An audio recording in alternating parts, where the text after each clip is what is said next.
A warm welcome back to Decouple.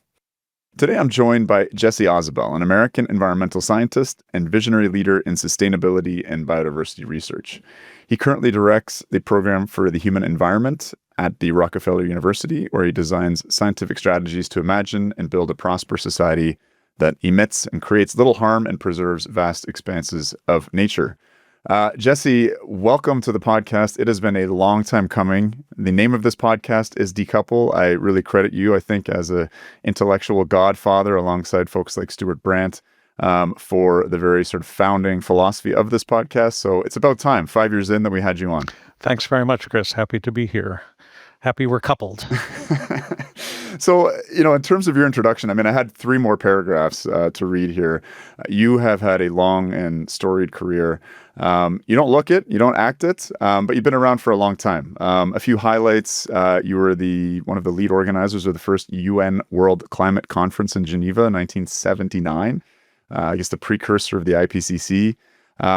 You worked closely with, speaking of you as a bit of a mentor figure, intellectual inspiration, you have your own mentor figures yourself, Cesare Marchetti, who's someone I hope we can talk about at some length today, a real theorist of the concept of energy transition and kind of taking that creative destruction model of technology substitution, applying it to energy. We're going to talk about S-curves. We're going to talk about dematerialization, decarbonization, hydrogen economy, lots of stuff that you've been a pioneer on. But you've done so much more, and we're not going to be able to obviously touch on your whole body of work, which extends into a census of marine life, the barcode of life, lots and lots of other things. But if you wanted to take a moment and talk about anything else to sort of fill out your introduction, take a moment now before we dive into some of the topics I mentioned. Okay, well, Chris, thanks very much. First, I'd say I feel very lucky. I've had a wonderful professional career. I feel I've been very, very fortunate in subjects and colleagues in seeing our planet all kinds of ways. To begin with, the theme of your podcast, I think I was one of the first people interested broadly in the concept of decoupling in energy systems and carbon, in materials, and also in land sparing, and what could say water and other areas as well. So from that point of view, I'm very happy to be here. And in terms of thinking about the environment, that's been a framework we've used.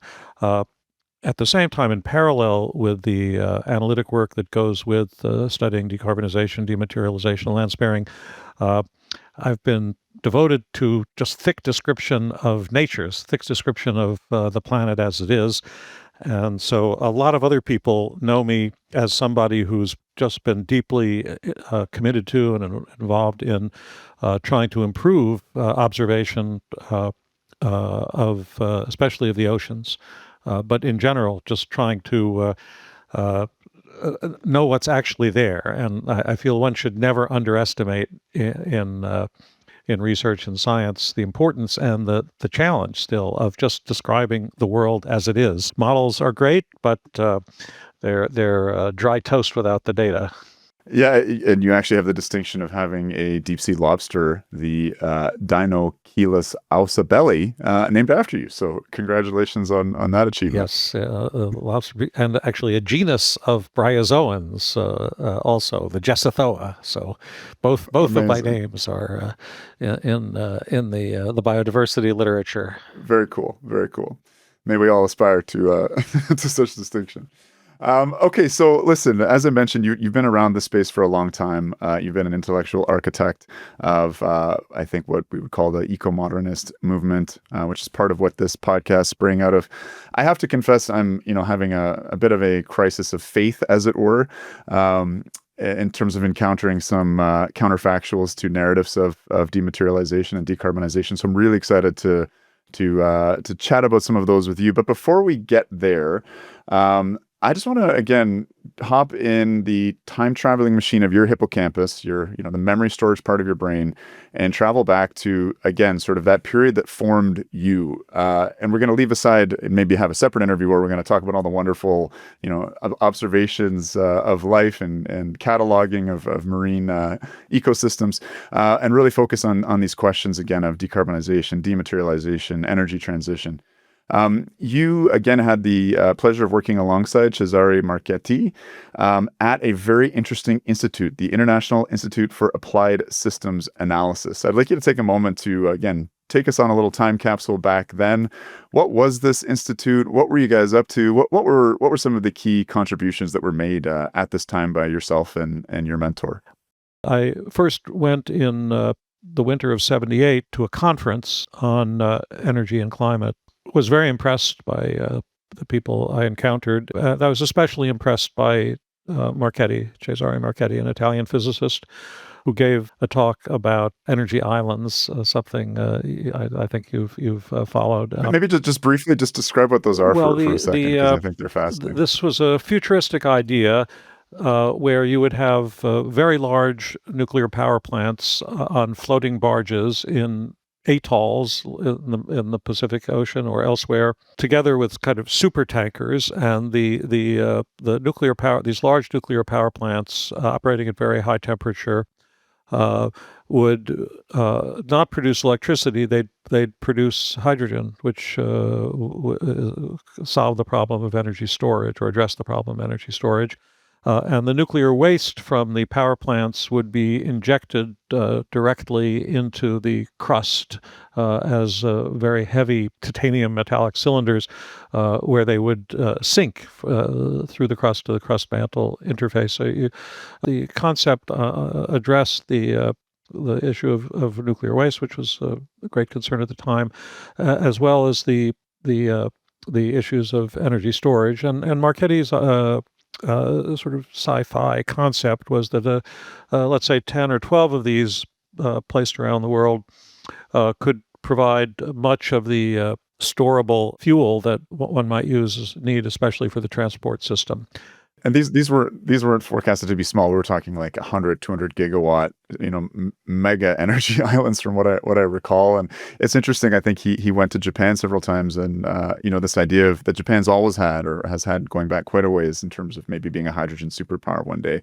I have to think it had something to do with Cesare's work there, and the idea of these sort of what in retrospect seem like kind of fantastical islands, but elegant. I think also they were supposed to get uranium from the seawater, so. As a vision, it had sustainability worked into it. It had the waste management worked into it. It solved the issue of storing nuclear electricity and eventually transitioning away from liquid hydrocarbons. Quite an idea. I think the idea was I'd say 50 years early, but in fact now there finally has been some progress on obtaining uranium from seawater by the Japanese, of course, and Chinese as well. So that may start to be a factor within the next 10 years or so. Anyway, we met briefly at that meeting, and then I'm taking a very long time to answer your question, but then in the spring of '79, after I'd been working for almost 2 years at the Academy and working on climate, had organized the first UN World Climate Conference, started the U.S. National Climate Program, started the World Climate Program. I became just really impressed with Marchetti's knowledge of sciences, life sciences, geology, physics, really extraordinary learned man, and a very free thinker. He became my mentor. I would say he was the most important scientific or intellectual mentor of my career. I've had the benefit of help of many, many people in a long career. But he influenced me in an intellectual sense more than anyone I've ever known. And we started working together, I would say, in sort of 81, 82, 83 on a number of problems. Eventually co-authored a few papers together and continued to be close colleagues and friends until his death at the age of 95, now, I think 3 or 4 years ago. Oh my God, I didn't realize he'd had such a long life. Can you maybe describe what his major contributions were? Some of the listeners will go, "Oh, I've heard of Cesare Marchetti," but I think people are unaware, as I was, again, we stand on the shoulder of intellectual giants, ideas we think that are original and usually reverberate back through time. And so I'm always interested in figuring out where they come from. From what I understand, the logistic function, the S curve, was rising to real prominence for a variety of reasons in this time period: technological substitution, Schumpeterian creative destruction, modeling of technology substitution. But I think Marchetti's one of his main contributions was applying that same sort of S curve to the idea of energy transition. Yes, I'd say he really came at it actually from a more biological perspective. His basic view of the world, or his contribution, was that much of the world can be seen as an epidemic of epidemics. So there at any given time there are all kinds of things diffusing into society. It can be, the style of shirts. It can be a style of music. It can be a tractor. It can be red cabbage or green cabbage. So there are many phenomena, not everything in the world, but there are just many phenomena that follow this pattern of diffusion. And the logistic curve, which is a symmetrical S curve, is just the simplest version of that. Of course, there are other curves, Gompertz curves, and there are many versions of S curves. Basically, he said if you look at microbes growing in a petri dish, or again, if you look at social fashions, but also if you look at energy systems, you find that there's invention, innovation, adoption, diffusion that very often follows predictable patterns. And a lot of the complexity in the world that we see, including, let's say, if you look at turbulent water, whatever, it's because 3 or 4 or 5 of these are interacting. But lots of things at base are these diffusion processes. But Cesare, with incredible bravura and Italian style, just had endless fun looking at the world through these logistic tinted glasses. Tell me about Marchetti's milkshake blender, where he threw in all the fuel sources and theorized ideas around decarbonization, the ratio of H's and C's. Yeah, this was in the early '80s, and we'd been puzzling over the question of what really drives the long-term evolution of the energy system. And on the one hand, I think we were already quite convinced that it was the energy density at the level of the end user. Another way of saying that is basically urbanization drives the system. You don't want to have vast hinterland, let's say, of hay being turned into electricity to power a skyscraper. So you have on the one hand I think we were all already convinced of that, but then he had this brilliant idea to take all the hay and all the coal, all the wood, all the coal, all the oil, all the natural gas, and so to say, put it into a blender from 1700 or so to 1970 or 75 at the time, and ask what the composition was in terms of carbon atoms and hydrogen atoms, the C's and the H's. And what we found was a monotonic progression of, you could say, H's replacing C's in the sense of logistic substitution, or again, the moving decarbonization, moving from the hay and wood, which you can think of as 10 carbons per hydrogen atom in terms of what combusts, to coal, which is about 1-to-1, to oil, which is about 2 H's for a C, if you're looking at jet fuel, for example, to methane, CH4, 4 H's per C. And so this fit beautifully with the notion of the importance of energy density at the level of the end user, because again, these are also cleaner fuels in that sense that fit better into I'll say into cities or factories or whatever. Of course, it led to the question of if you want to go beyond CH4, which is let's say 80% hydrogen. If you want to go beyond that, you have to produce hydrogen, and the ways to do that, of course, would be nuclear energy or possibly what we used to call sulfus, solar or fusion. I'd say in quite a few ways. Marchetti was. It's not right to say 50 years too early because he took a very long range perspective on things. So he had what, a 320-year time frame of kind of from the Industrial Revolution getting less and less C's, more and more H's to more of a hydrogen-based economy, like 2100. Yeah, he looked at very long. We also looked at the building of Gothic cathedrals and the generation of saints by the Catholic Church, and later on, with Wernick, we looked at the writing of the Old Testament. So there are things that are continuous processes in terms of the optics of an S-curve that can take 300, 500, 700 years. So this isn't the energy transition of the 21st century where we're saying by 2050 we hit net zero or anything like that. I think it's a much more sort of mature look and understanding of the inertia within the system. If you want to keep talking about Marchetti, I would say he was Italian and Catholic.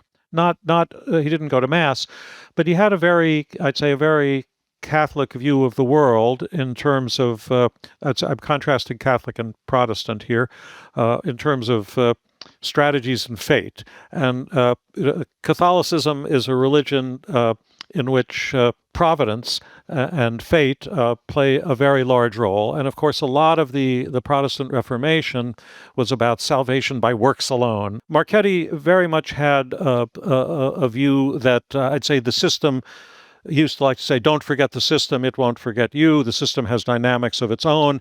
And so Marchetti took, I'd say, a very Catholic view of systems and a very skeptical view of free will and what humans could do.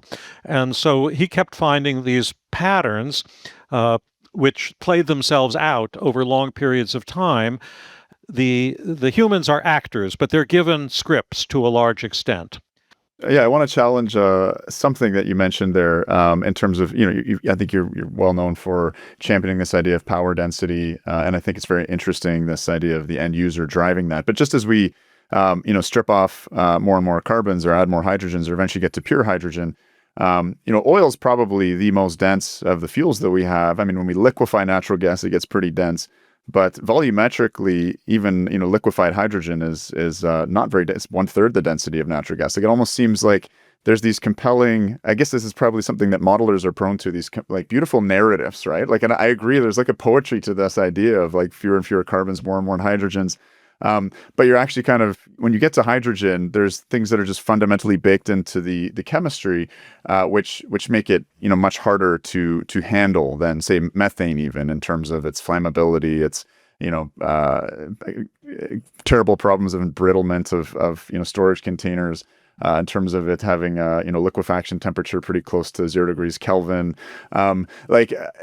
Do you take that criticism that, there's these, compelling narratives of the modelers, but sometimes they start to conflict with like real world attributes of these fuels that go beyond just ratios of C's and H's and the very real, again, chemistry and physics driven differences in these fuels? Well, petroleum is a dream substance, dream material. It has incredible attributes, or I could say benzene or whatever particular versions you want to use. It's fantastic in terms of so many things, in terms of safety, flammability, transportability, the density. It's fantastic.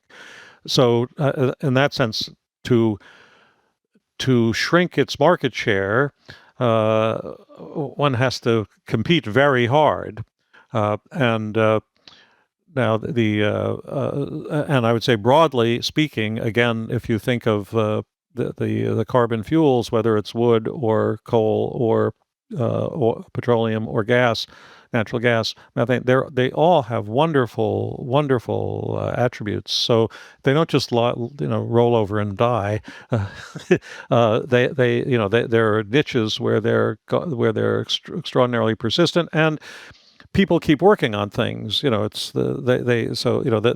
are communities making a living from each of those and devoted to them. But hydrogen ultimately does have some very attractive aspects. It may take, again, this is very much a Marchetti. It may take a long time.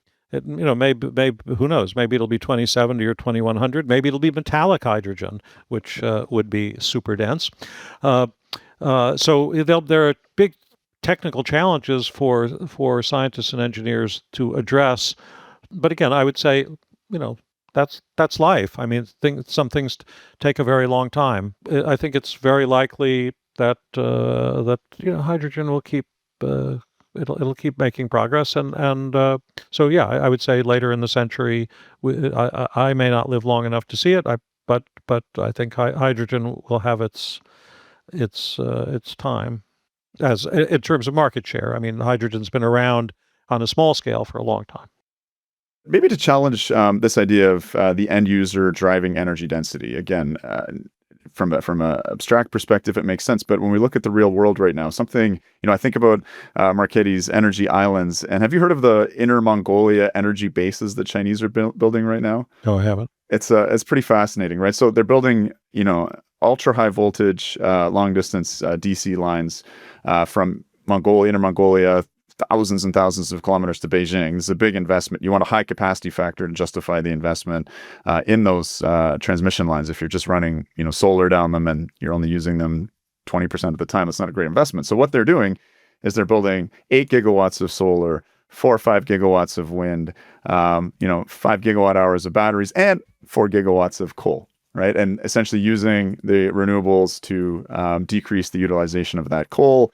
But in any case, this is a real system of energy bases that are actually under construction and being used to power dense cities down these from a hinterland down through these ultra high voltage DC lines. So I guess I kind of wanted to challenge what you have is a very compelling narrative towards energy density, which I agree totally applies to hay.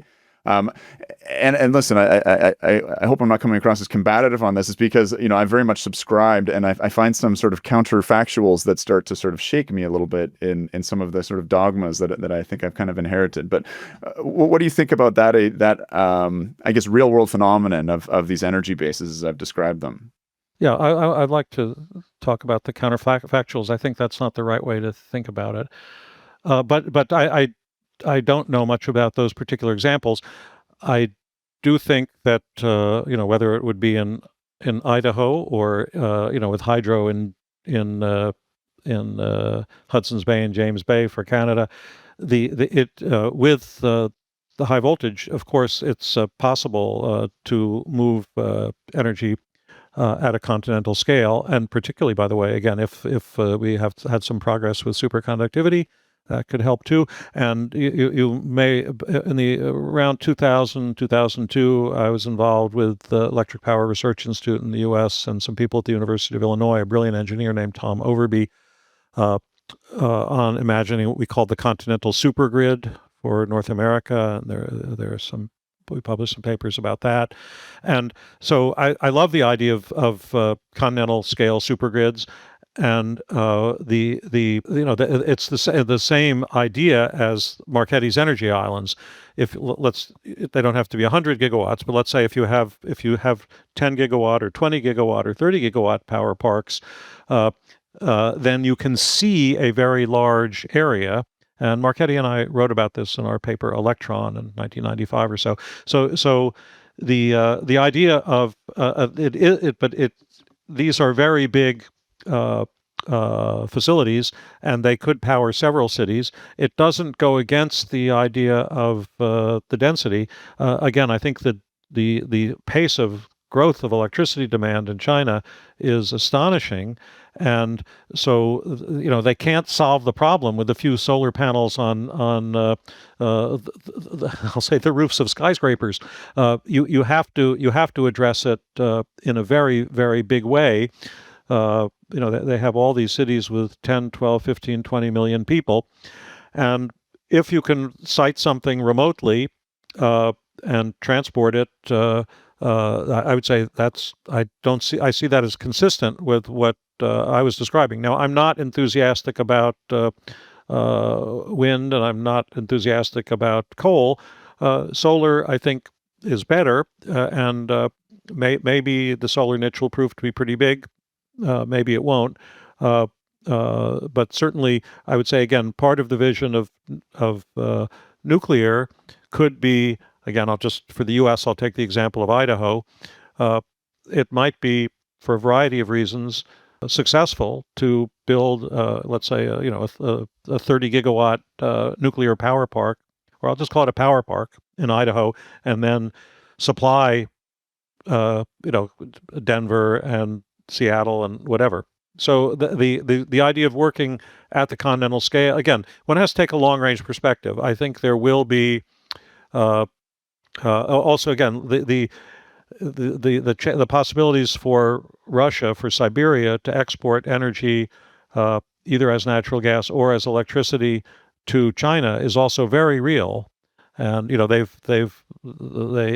there's lots of talk about both pipelines and cables, and certainly the Russians would rather sell the value added product called electricity than they would just ship natural gas to China. So I think there'll be a lot of initiatives of this kind.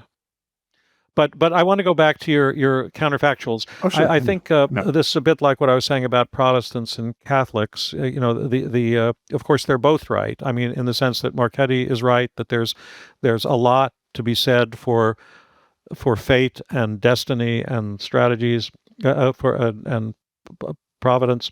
But there's also something to be said for strategy and occasionally, let's say, free will. And I think a lot of the misunderstanding comes from kind of again the usual kind of dichotomy that the system is driven either by nature red in tooth and claw. Everything is about competition and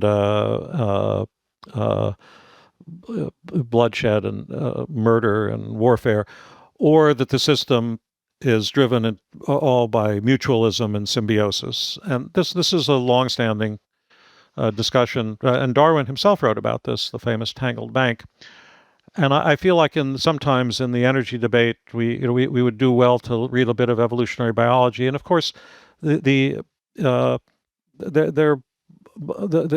both true. I mean, there's in nature there is symbiosis and mutualism, and there's also competition. So I don't see the what you described as counterfactual. Another example is if you just look at all the history of all the electric power plants in the world going back to Edison. We don't get rid of all the very small power plants. They may just be called whatever, a Generac generator that's your backup generator in your yard now. So there are all of these small generators that existed in 1900 or 1920. Mini Pearl Streets. There are a gazillion of them now. So we haven't stopped making tiny power plants. We make an enormous number. But we started making 100 megawatt and 200 megawatt and 500 megawatt and 1,000 and 2,000. And you could say what? So, and I think we will make 5 and 10,000 megawatts. So it's not counterfactual that these other things exist. It's just that's life. I guess the counterfactual there is this idea of there being sort of a destiny towards energy density, and then having 8 gigawatts of solar at these energy bases, consuming hundreds of square kilometers of land. It doesn't fit conveniently into that narrative. Yes, it ends up being a concentrated input through that high voltage DC line, but solar and wind would seem to defy that idea of energy density. And well, wind, I think wind will fail. I think wind is going to end up as a stranded asset. Solar may succeed. Solar produces 7 or 8, watts per square meter. Wind is really so feeble, and wind, for all the talk about technical improvement in wind, when you measure wind by watts per square meter at wind farms, it's still stuck at 1 or 1.2. Solar's been creeping up. And it's 5 times, 6 times as good as wind to begin with. So I think solar might prove to have a pretty good niche. I think there are going to be a lot of disappointed investors. I think wind is going to end up a lot like canals. I mean, I think there are going to be a lot of disappointed investors with wind. You mentioned in your talk at the Breakthrough Institute, you're speaking about decarbonization. I think it was the holy trinity of environmentalism. You talked about this. Again, we're getting back to the Marchetti, fuels blender and the ratio of H's and C's. You say in the 1970s that sort of, again, that elegant progression that mapped so conveniently to the model stalled out in our progression, to fewer carbons, more hydrogens. You mentioned there was maybe an observer effect or something going on there in the 70s.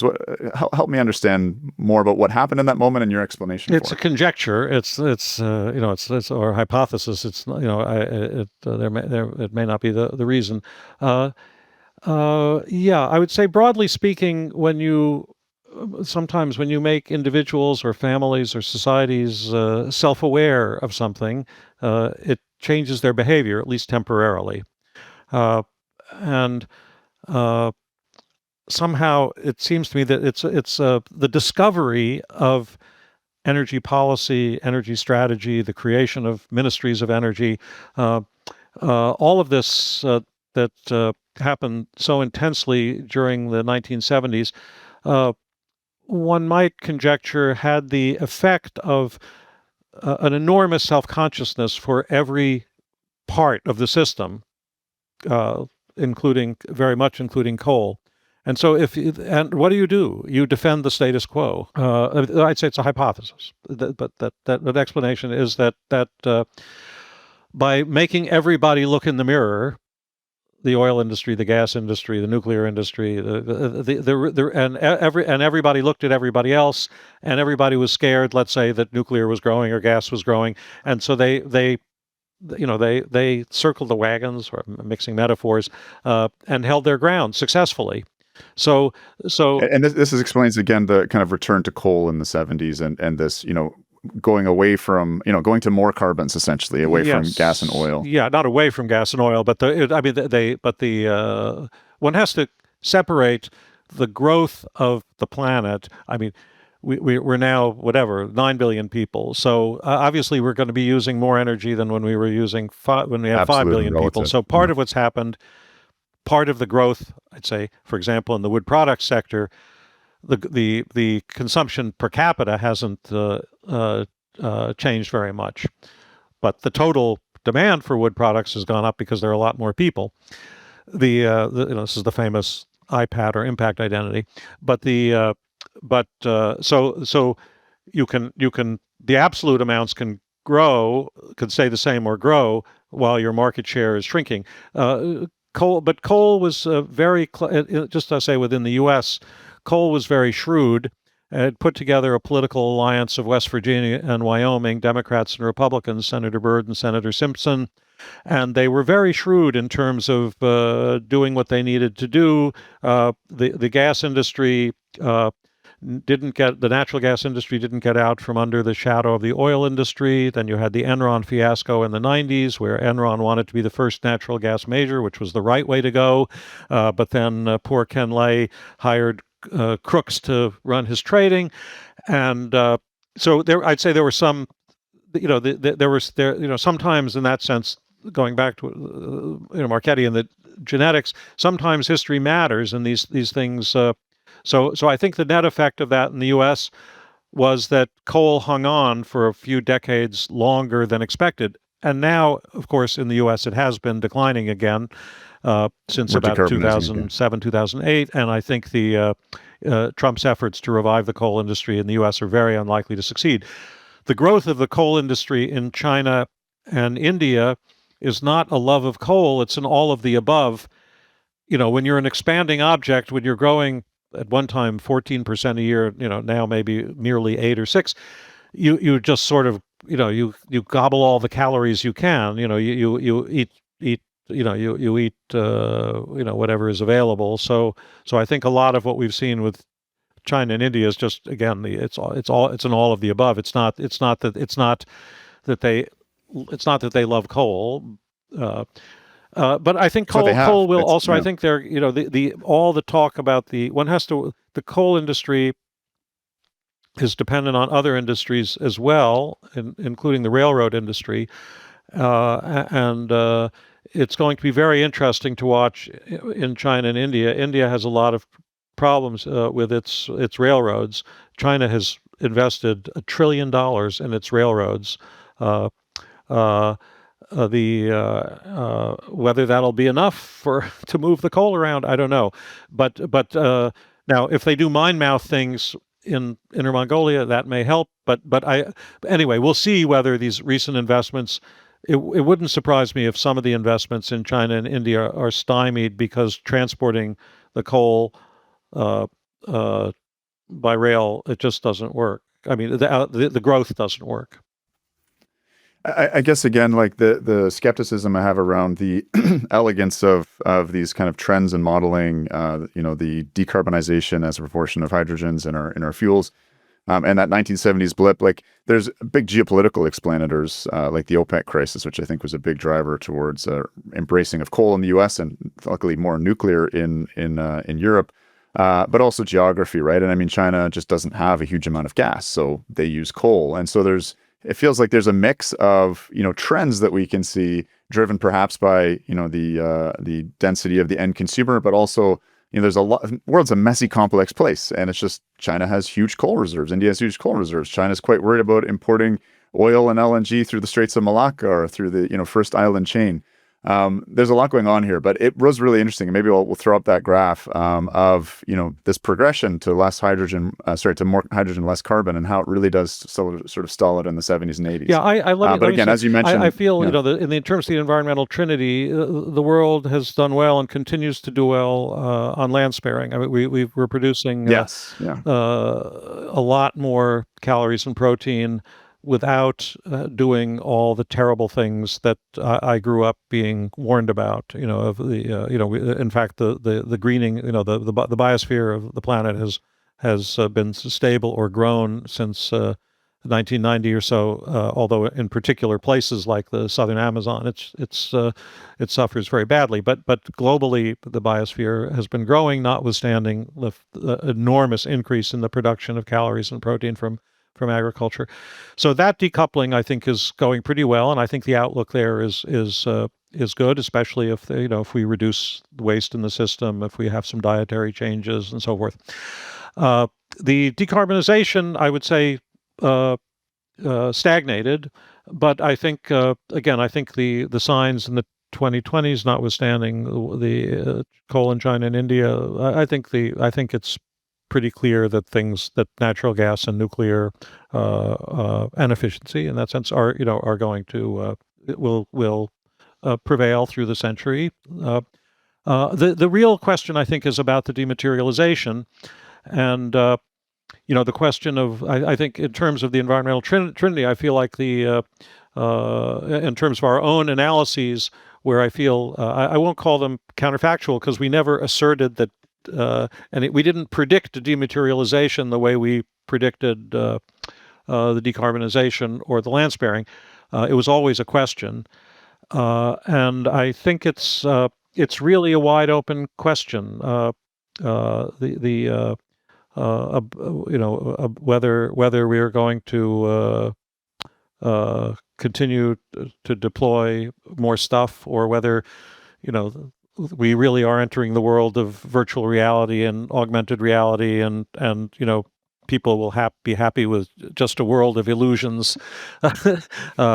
Illusions produced by or by silicon chips and energy hungry data centers and pharmaceuticals, and ketamine or whatever. So the certainly the ketamine is the great agent of environmental preservation, maybe. Well, if psychedelics are a substitute for tourism, if there are protests in Venice and in Barcelona and elsewhere against tourism, if you can experience things just with VR glasses and with pills, 1.4 billion Indians cannot all visit Venice. So, but maybe 1.4 billion Indians can see it virtually. So now again, but then as Václav Smil so correctly points out, the infrastructure how big is the materialization of infrastructure behind the VR? And The ketamine labs and the yes, well, and particularly again all the server farms and everything, and yeah, yeah. 10,000 satellites, and so I think the for analysts, I think the dematerialization question remains wide open. I realize we're at an hour. I'm really hoping we can take a few more minutes to dive into dematerialization, because I think that's a really interesting point of that talk you gave, and we will link your lecture at the Breakthrough Institute.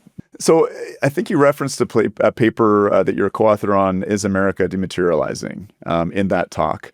And you point, if you could just summarize that for us again, you look at 100 commodities and you find patterns. We are not dematerializing from chickens, but we are from... or some other things we're doing. I mean, certainly Timber, asbestos. yeah, asbestos, but cadmium. let's chat about that. Yeah, we had a project started actually about 2010 or 12, but that we referred to as chickens and gallium.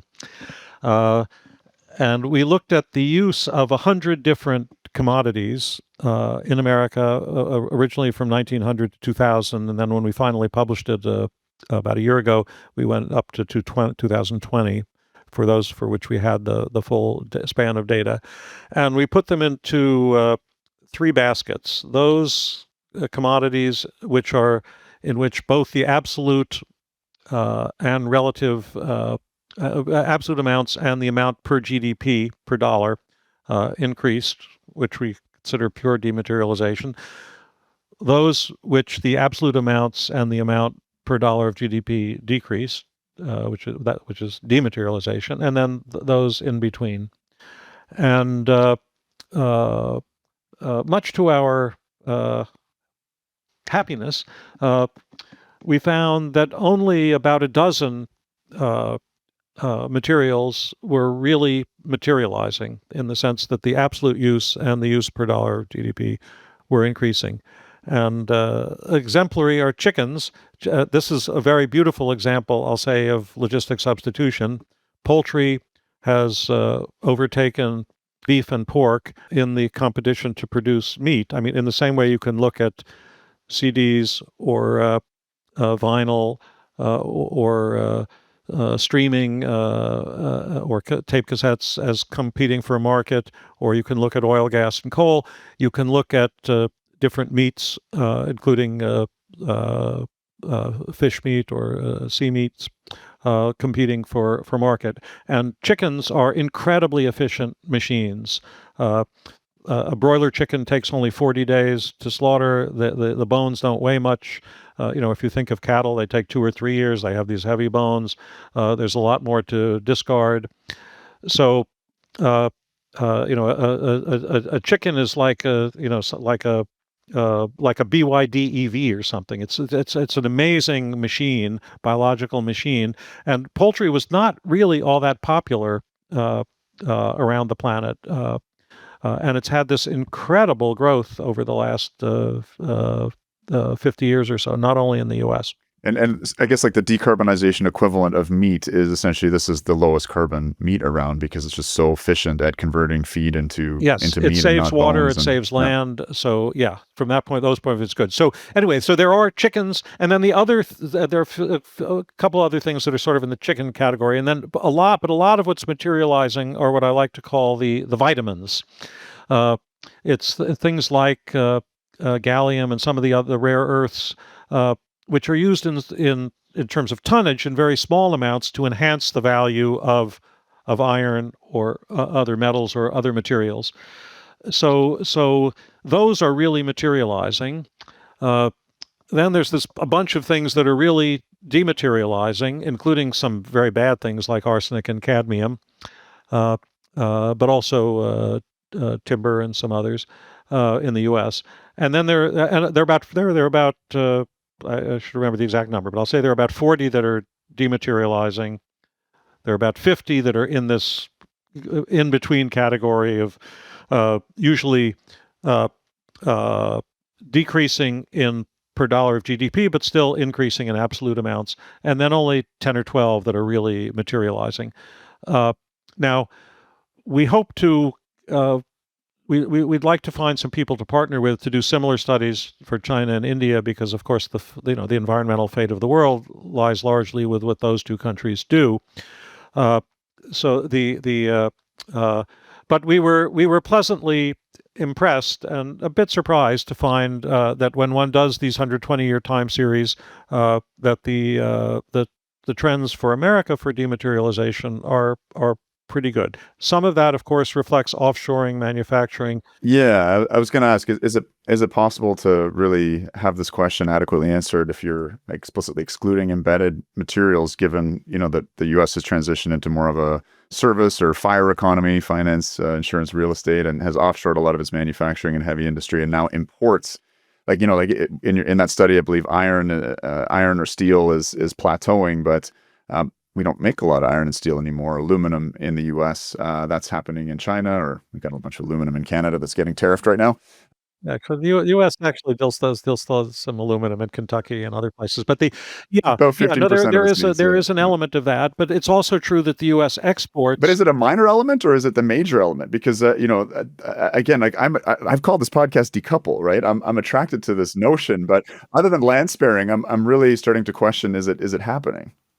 And this study looking at America in isolation under a microscope, yes, but that's ignoring the fact that we live in such a globalized economy now. Well, first I'd say America is a large object, so it's and by looking at 100 elements. So I would say looking at 120 years, 100 elements, 100 materials, one learns something. Also the U.S. exports a lot, and so we export lots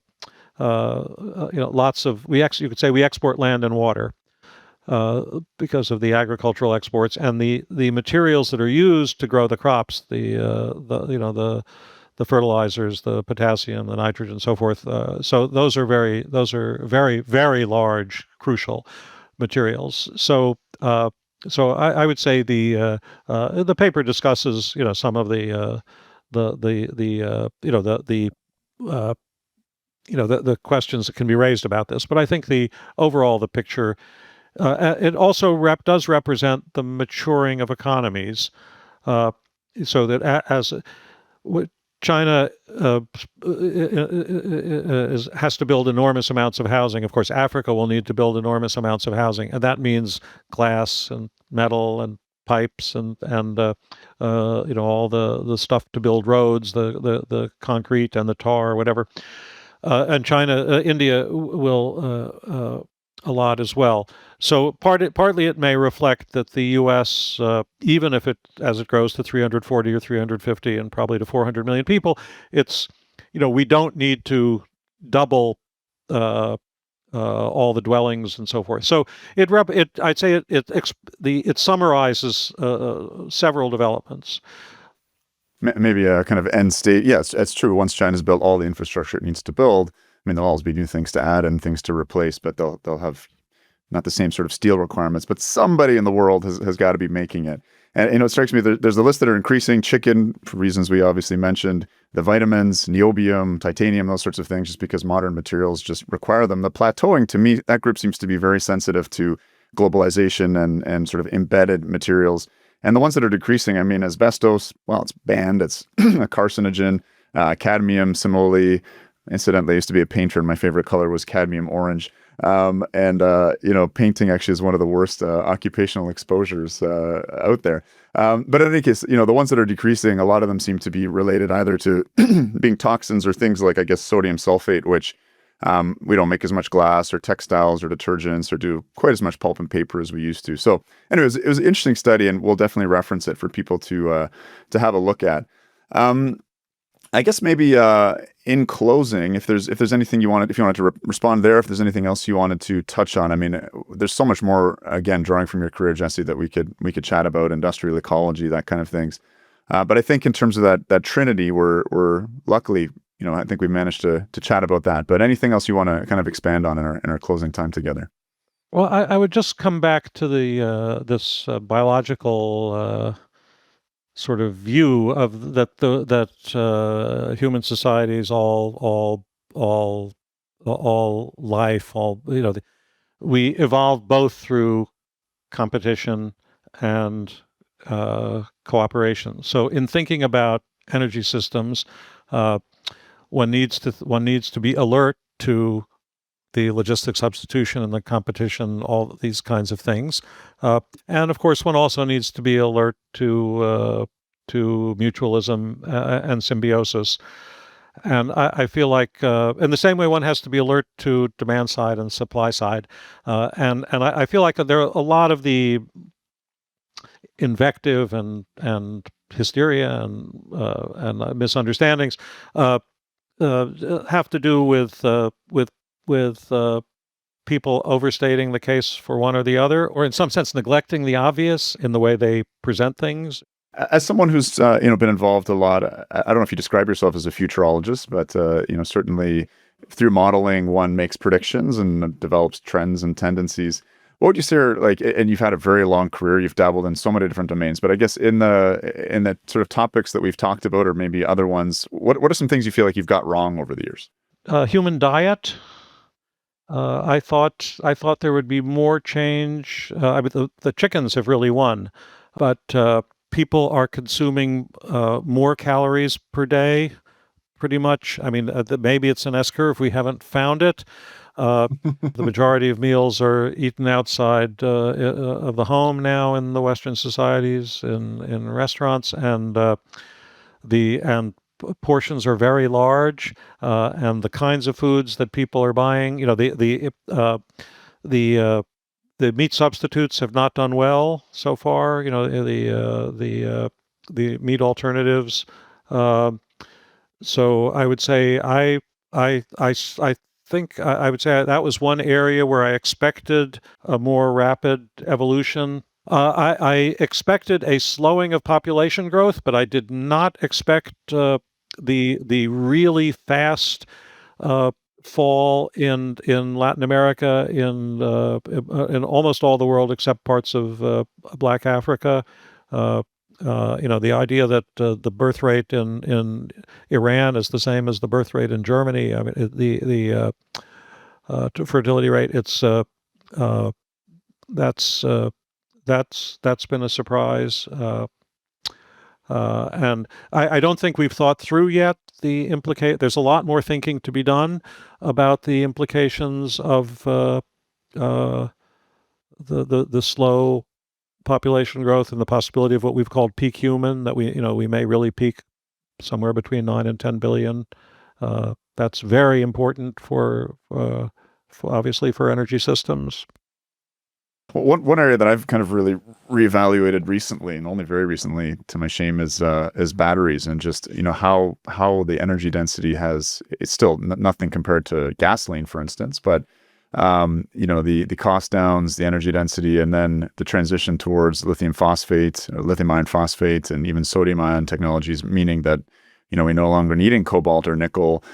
For me, that's really changed the kind of environmental case for batteries, and just in general, seeing, as a nucleophile, seeing that, hey, storage works great with nuclear as well. I never thought it could scale to the extent that California has something like 60 gigawatt hours of storage, can dispatch 15 gigawatts at once for 4 hours. I mean, that's something that I think is I'm not sure if that's something that surprised you as well, but I've been really blown away by that. I'm still a battery skeptic. I'd say that or I'd say uh, they have yet to demonstrate that they really will work on a large scale.